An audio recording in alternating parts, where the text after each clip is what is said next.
Elle a tout fait correctement, les deux mains sur le volant, moteur coupé, vitres baissées, permis et carte grise prêt.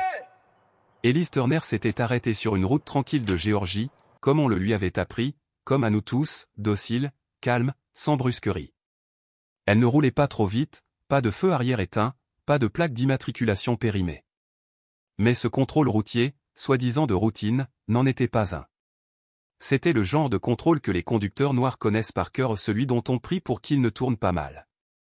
Le genre où l'innocence n'est pas présumée, il faut la prouver, et même là, ça ne vous sauvera peut-être pas. Le premier agent ne lui a pas demandé sa carte d'identité ni expliqué le contrôle. Au lieu de cela, il a crié, exigé et dégainé son arme comme par réflexe.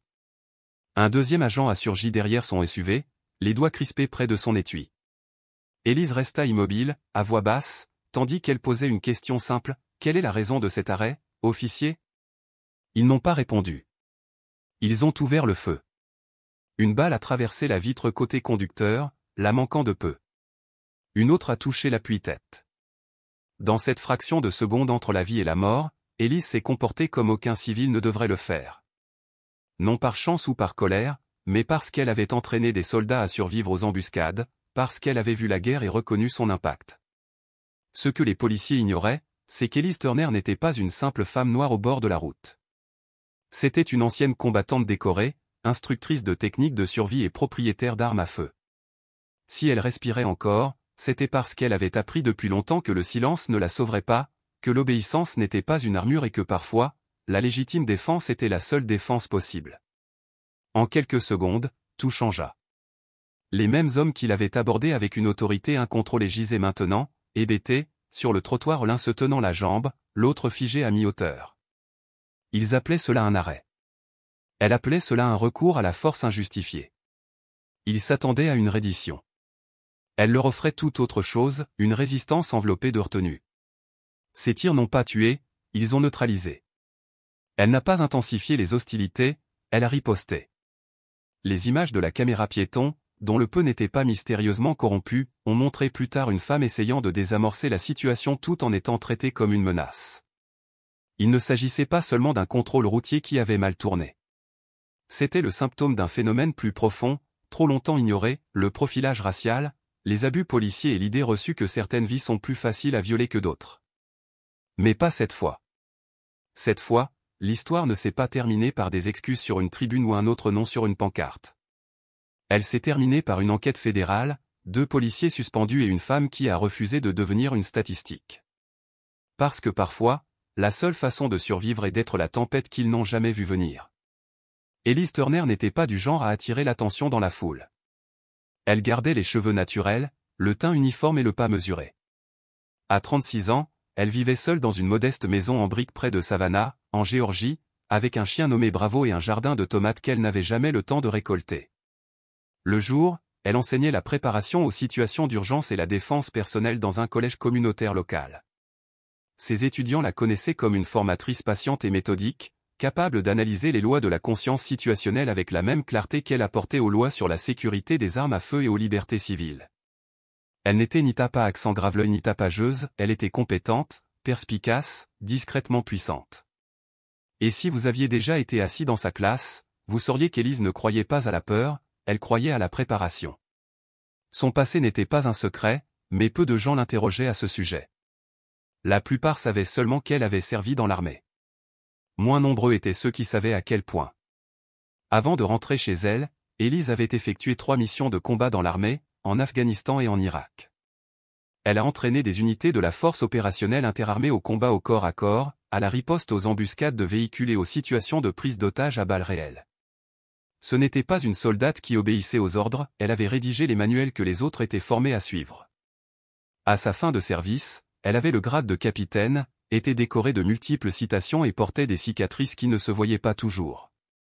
Mais lorsqu'Elise est revenue à la vie civile, elle ne recherchait pas le statut social. Elle recherchait la paix et l'intimité.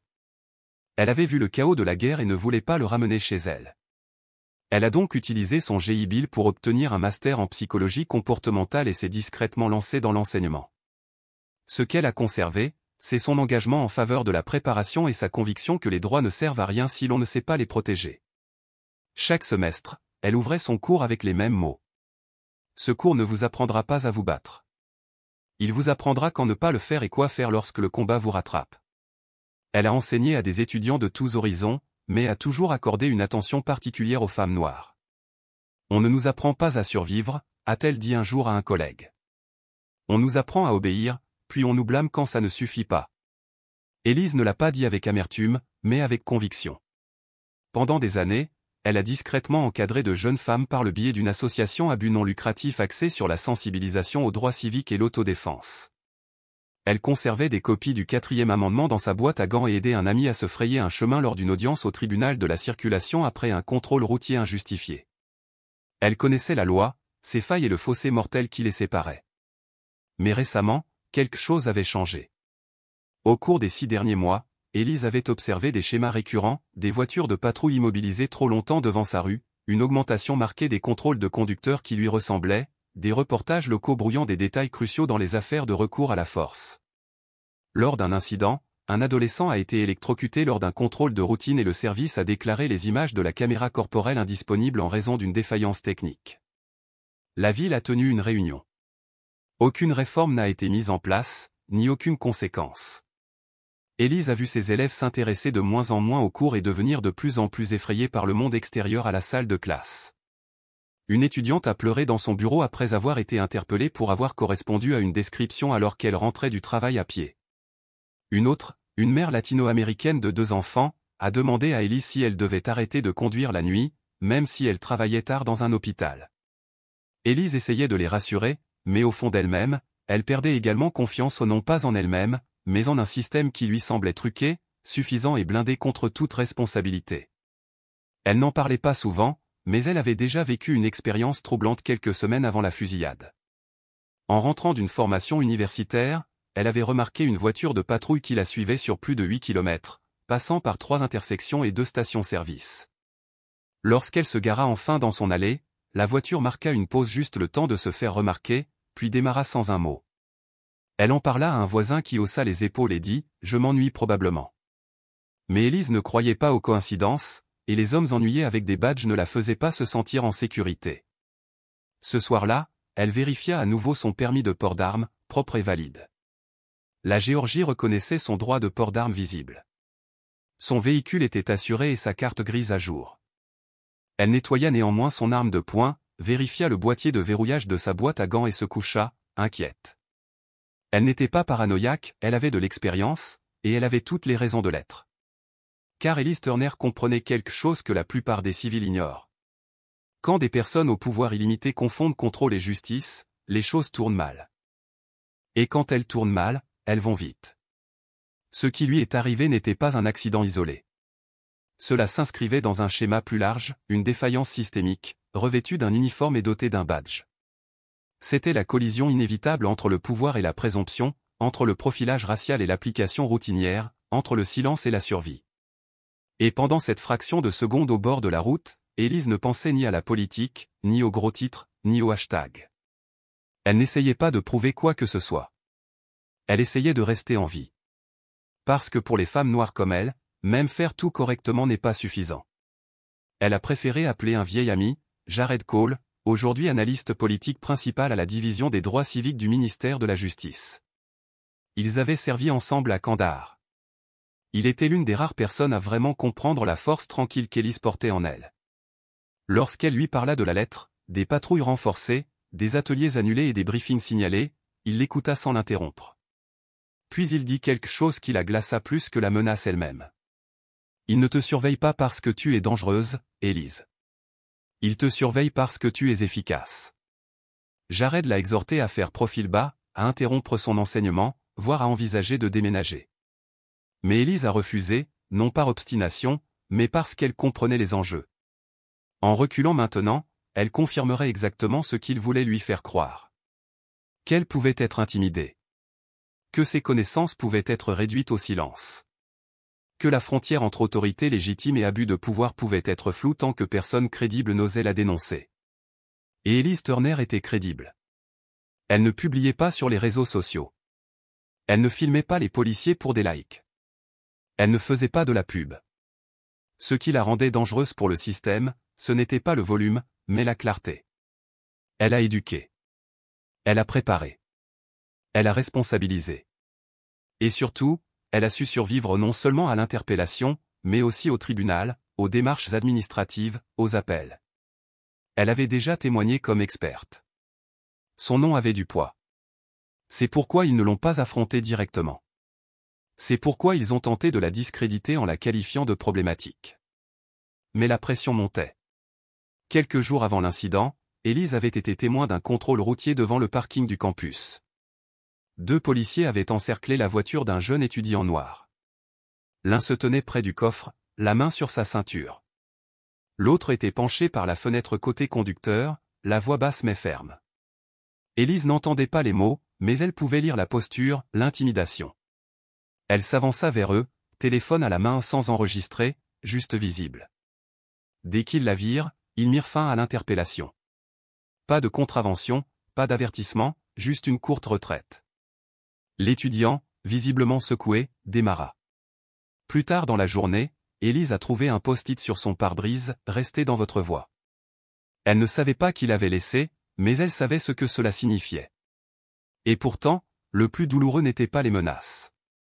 C'était le silence. Les gens qui détournaient le regard. Les professeurs qui la remerciaient en privé mais ne disaient rien en public. Les fonctionnaires municipaux qui souriaient pendant les demandes de subventions mais disparaissaient lorsqu'elle abordait la question de la responsabilité de la police. Il y avait une forte pression pour avoir raison dans un monde qui voulait désespérément faire comme si de rien n'était. Élise avait l'impression de porter un poids invisible, un poids qui devenait plus lourd à chaque fois qu'un autre visage innocent apparaissait aux informations, suivi d'une autre déclaration, « C'est en cours d'enquête ». Elle a recommencé à tenir un journal, ce qu'elle n'avait pas fait depuis son déploiement. Elle y a inscrit les noms, non pas de ses ennemis, mais de ceux de personnes abandonnées par le système. Elle a enregistré ce qu'ils faisaient avant que cela n'arrive, où ils allaient, ce qu'ils portaient, quelle excuse ils avaient donnée. Puis elle écrivit à l'encre noire en gras, « Elterner, pas aujourd'hui, mais les signes étaient déjà là ». Ce mardi soir-là, jour de l'arrêt, Élise remarqua une voiture de patrouille noircie au ralenti près de la station-service près de son campus. Elle l'avait déjà vue. Même plaque banalisée, même moteur silencieux. Elle avait déjà posé des questions au service de répartition sur des véhicules comme celui-là. J'ai reçu une réponse vague sur la coopération interagences et les groupes de travail. Elle n'y a pas cru. Ce n'était pas de la surveillance, c'était un message. Nous te voyons. Et la question qui persistait n'était pas de savoir si quelque chose allait se produire, mais quand. Car malgré tout son entraînement, toute sa préparation, toute sa patience et sa retenue, Élise savait quelque chose que l'Amérique continue d'enseigner encore et encore. Il ne suffit pas de survivre selon les règles lorsque ceux qui les appliquent en établissent elles-mêmes. À 18h47 exactement, Élise Turner rentrait chez elle depuis le campus. Elle avait terminé son dernier cours plus tôt que prévu et avait décidé d'éviter l'autoroute. Elle a emprunté les routes secondaires les plus calmes, des routes bordées de pins, de boîtes aux lettres éparpillées et de longues ombres projetées par le soleil couchant de Géorgie. Elle n'a pas roulé trop vite. Elle n'a pas dérapé. Sa ceinture de sécurité était attachée et son téléphone intact. Et pourtant, alors qu'elle ralentissait jusqu'à s'arrêter à une intersection rurale, elle aperçut l'éclat caractéristique des phares qui s'approchaient d'elle trop serrés, trop près. Elle jeta un coup d'œil dans le rétroviseur. Un véhicule de patrouille au pas de lumière, pas de sirène, juste une présence. Elle expira, calme et sereine. Puis le stroboscope rouge et bleu a éclaté à travers sa lunette arrière. Elle s'est arrêtée sur le côté droit, clignotant à fond, moteur éteint, la caméra de bord clignotant en rouge. Elle a baissé sa vitre à moitié, les mains visibles, tout était dans les règles. Elle a attendu. L'officier ne s'est pas approché immédiatement. Au lieu de cela, il est resté dans sa voiture pendant 28 secondes, le temps de taper quelque chose sur son terminal embarqué. Lorsqu'il sortit enfin, Élise remarqua l'absence de presse-papier, de bloc-notes, juste une main ferme posée trop confortablement sur son arme de poing dans son étui. Il ne l'a pas salué. Il ne lui a pas demandé son permis. Sortez du véhicule. Sa voix était basse. Officier, puis-je vous demander la raison de l'arrêt? Tu corresponds à la description. Sors. Cette phrase vous correspondait à une description a toujours eu du poids. Lourd, vague, militarisé. Élise n'a pas discuté. Elle répéta calmement, « J'aimerais obéir. J'ai juste besoin de comprendre si je suis retenu », mais il ne répondit pas. Il éleva la voix, la main maintenant agrippée à l'arme. « J'ai dit, sortez maintenant. » Puis un deuxième croiseur est arrivé. Pas de sirène, juste du bruit. La poussière s'élevait. Deux autres agents sont apparus, l'un tournant vers la gauche, l'autre se déplaçant derrière son passager. Élise pouvait maintenant voir les trois, leur formation, leur posture. Ce n'était plus un arrêt, mais un confinement. Élise déboucla lentement sa ceinture de sécurité.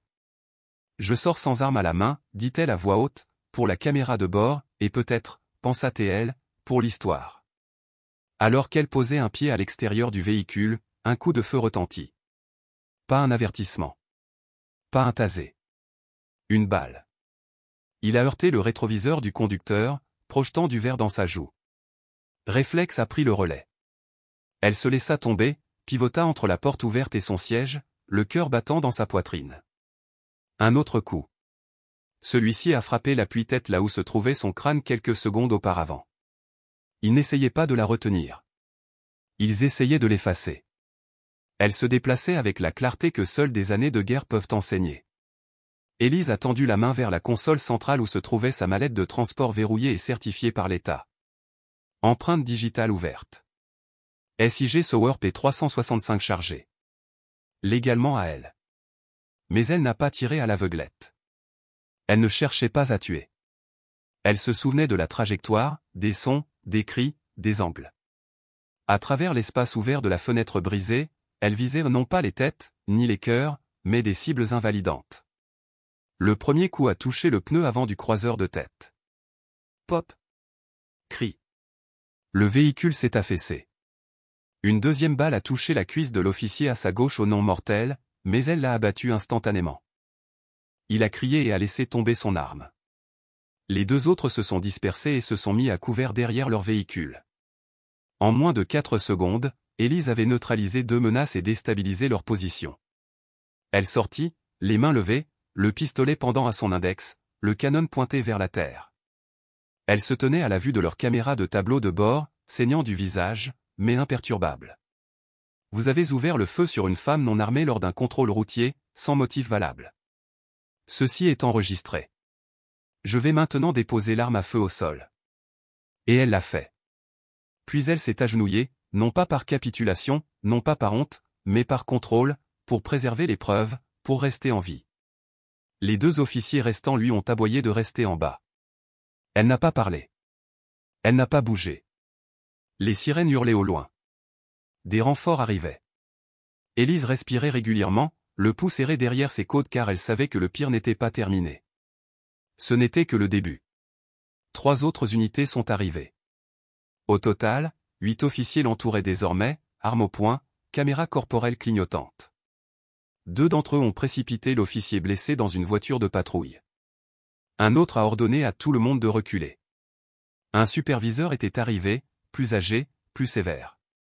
Il regarda Élise, non pas avec confusion, ni même avec mépris, mais avec reconnaissance. Il murmura quelque chose à un officier à proximité, trop bas pour être entendu. Mais Élise vit le visage de l'homme changer. J'ai vu la couleur disparaître. Elle connaissait ce visage, le visage d'un homme qui venait de réaliser qu'il avait touché le mauvais fil.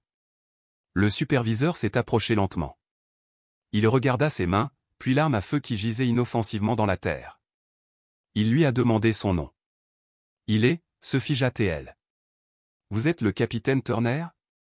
Je l'étais, dit-elle catégoriquement. Il se tourna vers ses hommes.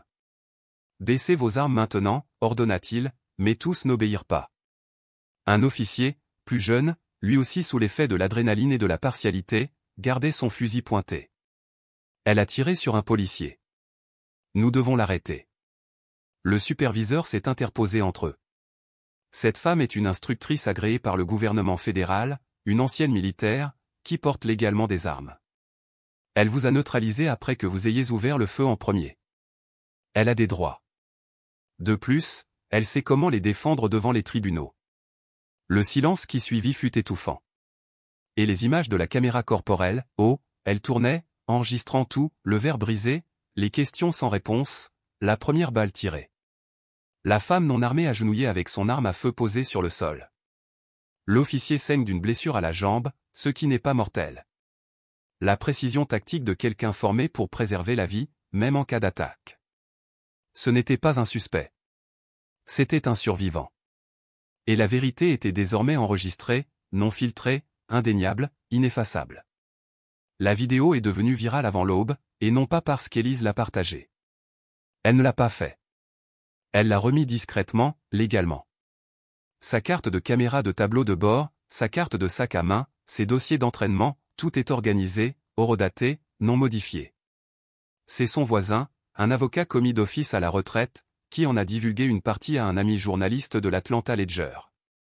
24 secondes de vérité brute et sans ambiguïté. Aucun commentaire. Aucune coupure. Seulement 3 agents ont procédé à un contrôle sans raison apparente, ont intensifié leurs actions sans avertissement et ont ouvert le feu sur une femme dont la seule menace était de ne pas avoir peur d'eux. Au lever du soleil sur le sol géorgien, un nouveau nom était devenu tendance sur Internet, Elise Turner, la femme qui s'était agenouillée après avoir tiré la première. Tout le monde ne connaissait pas encore son histoire, mais il n'en avait pas besoin. Les faits étaient suffisamment éloquents. Elle avait obéi. Elle n'avait pas résisté. Et elle avait réagi avec une maîtrise si précise qu'elle avait embarrassé tous les hommes en uniforme ce jour-là. Un titre national titrait « Elle n'a pas tiré la première, mais elle a fait en sorte de tirer la dernière ». La réponse des autorités locales était prévisible, lente, vague, procédurière. En attente d'un examen interne, congé administratif, un malheureux malentendu. Mais la vidéo a démenti toutes les excuses qu'ils ont tenté de présenter au public. Pire encore, les images de la caméra corporelle défectueuse du deuxième agent, mystérieusement restaurée grâce à une expertise médico-légale, ont révélé quelque chose d'encore plus accablant. Un agent a murmuré « Elle a du caractère ». Un autre a dit « Vérifions ses antécédents ». Ni mandat, ni infraction, juste comportement. Ce n'était pas un contrôle. C'était un ciblage. C'est alors qu'Élise a agi. Non pas par des manifestations, ni par des conférences de presse, mais par des écrits. Elle a intenté une action en justice pour violation des droits civiques devant un tribunal fédéral, invoquant un usage abusif de la force meurtrière, une détention illégale et un profilage racial. Elle a désigné non seulement les agents impliqués, mais aussi le département, le bureau du shérif et le superviseur de formation responsable de l'absence de sanctions pour des comportements agressifs déjà documentés en interne. Son avocat, Jared Cole, venu de Washington, a déposé une plainte parallèle auprès de la Division des droits civiques du ministère de la Justice, en vertu du titre 6, exigeant une enquête fédérale immédiate sur les violations systémiques des pratiques de contrôle et de fouille du ministère. Mais Élise n'en avait pas fini. Elle a déposé une requête pour que l'incident soit officiellement requalifié d'agression contre un agent en légitime défense en réponse à un usage excessif de la force. Une analyse juridique détaillée était jointe, expliquant que chaque coup tiré était conforme aux lois géorgiennes sur la légitime défense et reflétait les directives de formation du ministère de la Justice en matière d'évaluation des menaces. Chaque tir visait à arrêter, et non à tuer. Chaque geste était calculé pour préserver la vie, y compris celle des hommes qui tentaient de l'anéantir. Le geste comportait une chronologie, chaque horodatage, chaque ordre, chaque silence. Il dressait le portrait non seulement d'un moment de folie, mais d'une culture où le silence des policiers l'emportait sur la vérité, où les fautes professionnelles étaient traitées avec protection, et où la défense d'une femme noire était perçue comme une agression plutôt que comme une question de survie.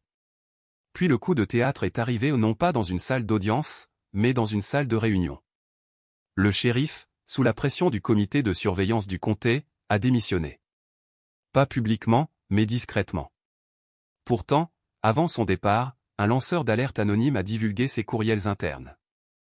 Des courriels montrant qu'Élise avait été signalée sur une liste de surveillance officieuse ont circulé parmi les adjoints, ainsi que parmi d'autres citoyens considérés comme des agitateurs potentiels. Pas de mandat, pas d'inculpation, juste des noms et des descriptions. Risque élevé lors d'une interaction routière, pouvait-on lire sur une ligne. Cette liste violait plusieurs lois fédérales, et le nom d'Élise figurait en tête. En moins de 48 heures, le FBI a ouvert une enquête officielle. Élise fut appelée non pas comme suspecte, mais comme consultante. Son expérience militaire, son expérience d'enseignante et son expérience de dirigeante discrète lui permirent de boucler la boucle. Ce qu'ils tentèrent d'utiliser pour la discréditer devint alors son bouclier. Elle s'assit à la table, non pas en face des enquêteurs, mais à côté d'eux.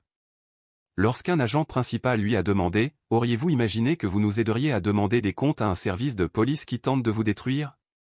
Elle a simplement répondu « Je n'ai pas survécu à 3 guerres pour me rendre dans mon propre quartier. » Les policiers impliqués ont été suspendus indéfiniment, déchus de leurs insignes et de leurs armes dans l'attente d'une enquête pénale. L'un d'eux, l'agent Leher, a démissionné, mais les images de sa caméra corporelle ont révélé des violations flagrantes du protocole d'engagement.